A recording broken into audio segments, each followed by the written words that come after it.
వాసవి కన్యకా పరమేశ్వరి దేవస్థానమునందు షష్టమ వార్షికోత్సవ సందర్భంగా అమ్మవారికి ప్రత్యేక పూజలు. అమ్మవారికి ఉదయం నుంచి ప్రత్యేక శ్రీ సూక్తం అభిషేకం, సాయంత్రం అమ్మవారికి పల్లకి సేవ కార్యక్రమాన్ని ఘనంగా నిర్వహించారు. ఈ కార్యక్రమానికి ఉభయకర్తలుగా రామలింగయ్య, సుశీలమ్మ కుటుంబ సభ్యులు ఆధ్వర్యంలో నిర్వహించడం జరిగింది. ఈ కార్యక్రమంలో శ్రీ వాసవి కన్యకా పరమేశ్వరి దేవస్థానం చైర్మన్ కోట గురుబ్రహ్మం, ప్రధాన కార్యదర్శి నిచ్చెన మెట్ల చిరంజీవి, జనార్దనరావు, సత్యనారాయణ, అర్చకులు, శివయ్యస్వామి, సిబ్బంది, భక్తులు తదితరులు అధిక సంఖ్యలో పాల్గొని విజయవంతంగా ఈ కార్యక్రమాన్ని నిర్వహించారు. వచ్చిన భక్తులు అమ్మవారి దర్శించుకుని తీర్థప్రసాదాలు తీసుకుని కృపకు పాత్రులు అయ్యారని తెలిపారు.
శ్రీ కన్యకా పరమేశ్వరి దేవస్థానంలో షష్టమ వార్షికోత్సవం రంగరంగ వైభవంగా జరిగింది.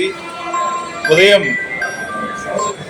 ఈరోజు సూక్ష్మాభిషేకము, సాయంత్రము పూలంగి సేవ, అట్లాగే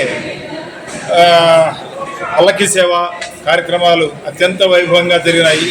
దీనికి ఉభయకర్తలుగా శ్రీ మునగా వెంకటరమణయ్య, ధర్మపత్ని వెంకటరమణమ్మ గారుల కుటుంబ సభ్యులు వారు ఈరోజు ఉభయకర్తలుగా వ్యవహరించారు.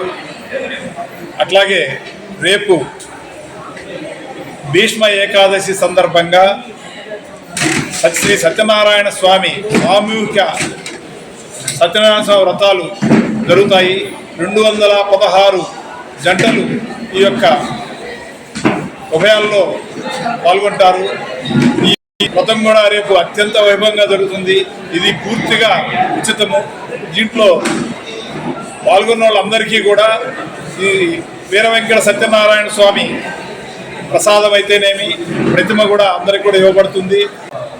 శ్రీ కన్యకా పరమేశ్వరి దేవస్థానంలో ఈరోజు అనగా బుధవారం రోజున షష్టమ వార్షికోత్సవం కార్యక్రమం ఎంతో వైభవంగా జరిగింది.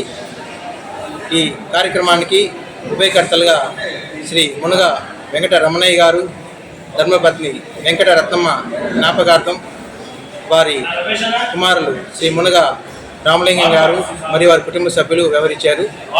ఈ కార్యక్రమంలో భాగంగా ఉదయం అమ్మవారికి శ్రీ సూక్త అభిషేకము, సాయంత్రం అమ్మవారికి పూలంగి సేవ, అలాగే పల్లకీ సేవ ఎంతో వైభవంగా జరిగింది. ఈ కార్యక్రమంలో భక్తులందరూ పాల్గొని అమ్మవారి దర్శనం చేసుకొని తీర్థప్రసాదాలు తీసుకొని అమ్మవారి కృపకు పాత్రలయ్యారని తెలియజేస్తున్నాము. అలాగే మాఘమాసంలో ఎంతో మనకి ప్రత్యేకమైనటువంటిది భీష్మ ఏకాదశి.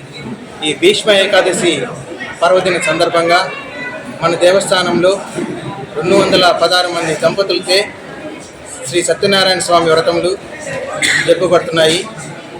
ఈ కార్యక్రమానికి 216 మంది టోకన్లు కూడా భక్తులందరూ తీసుకెళ్ళడం జరిగింది. ఈ పూజా కార్యక్రమం రేపు ఎంతో వైభవంగా జరుగుతుంది. వచ్చిన భక్తులకి ప్రత్యేకంగా అన్నవరం శ్రీ సత్యనారాయణ స్వామి వారి ప్రసాదము, అలాగే అన్నవరం నుంచి స్వామివారి ప్రతిమను ఈ పూజా కార్యక్రమంలో ఇచ్చి వాళ్ళ చేతుల మీదుగానే ఈ సత్యనారాయణ స్వామి వ్రతం చేయించి స్వామివారి దీవెనలు పొందాలని కోరుకుంటున్నాము. అలాగే పాల్గొన్నటువంటి భక్తులందరికీ అన్నప్రసాద వితరణ కూడా ఏర్పాటు చేయడం జరిగింది. మరిన్ని వీడియోల కోసం మా ఛానల్ని లైక్ చేయండి, షేర్ చేయండి, సబ్స్క్రైబ్ చేయండి.